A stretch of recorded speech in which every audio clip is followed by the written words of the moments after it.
Christ, we came with baggage too. How? How do I get past something like that? How do I get past an addiction?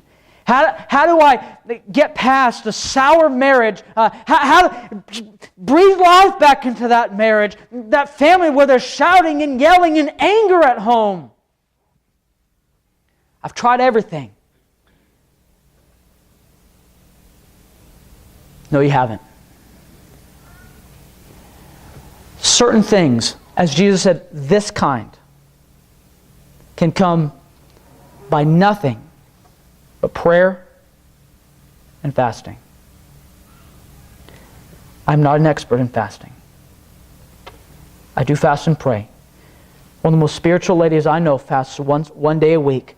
John Wesley, one of the great awakening preachers of this nation, he taught his preacher boys that if you didn't fast 3 days a week, you weren't a good servant of the Lord. The disciples didn't fast, and they were asked, why don't the disciples fast? Jesus said, how can they fast when I'm here? He said, when I leave, then they'll fast. Disciples of Jesus Christ, let me ask you, do you fast? It's estimated that a third of America is not just obese, but grossly obese. Please listen. This isn't a message on weight and eating. Fasting suppresses the flesh. We may look down on people that have this or that addiction. What about the sugar addiction and the food addiction? Listen, listen, listen. Fasting suppresses the flesh, and it allows God to work in your life in a way that He never has. Can you fast one day? When was the last time you went one day without eating? A sunup to a sunup. A full day. Can you go 2? Can you go 3? How sick of your struggle are you? How fatigued are you about it? How tired of you of it? Are you of it? How tired you are of it will directly influence how you pray and fast. There's a lost and dying world out there.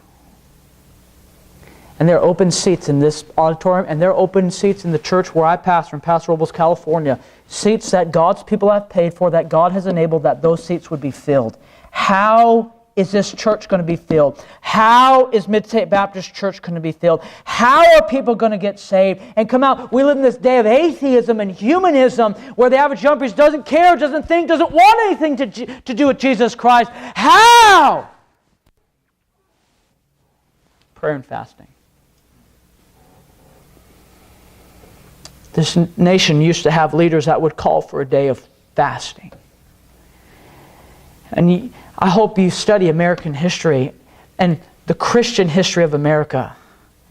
How pastors would call to their congregations and have a day or a week of prayer and fasting. And God's people would cry out. Turn the television off. Put all the fun things away. We need to get back on our knees. We need to fast and we need to pray. And if you're cold to this morning, you need it as much as everybody else. I need it as much as everybody else. Maybe you're looking for somebody to marry. Maybe you have a wayward child. Just something, and it's not happening. It's not getting any better. You're still left with questions. Prayer and fasting. Do that. Straight from the mouth of Christ. With our heads bowed and eyes closed this morning, please. As we prepare and we are here for our invitation time. If you could not raise your hand earlier and you said, I don't know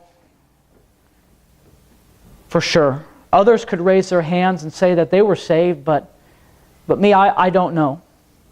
You know, I'll just be honest with you. Brother Ford, it's just, I don't know. Maybe would you just look at me or just raise your hand? Anybody like that? Just look up here. I won't call your name, won't embarrass you. Say, would you pray for me? Because I have some doubts. I'm not sure. Is anybody like that? Do we have anybody? Another? Who else? You're amongst friends here. Christian,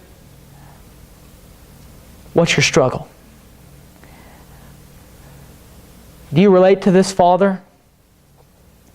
Do you relate to the disciples? Just that frustration, the fatigue, the embarrassment, the confusion.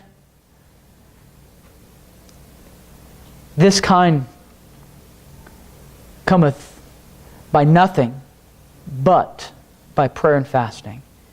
It's not your prayer and fasting, it's getting a hold of the Lord. With our heads bowed and our eyes closed, we'll have an invitation song. Can we stand together to our feet with our heads bowed and our eyes closed? And as the invitation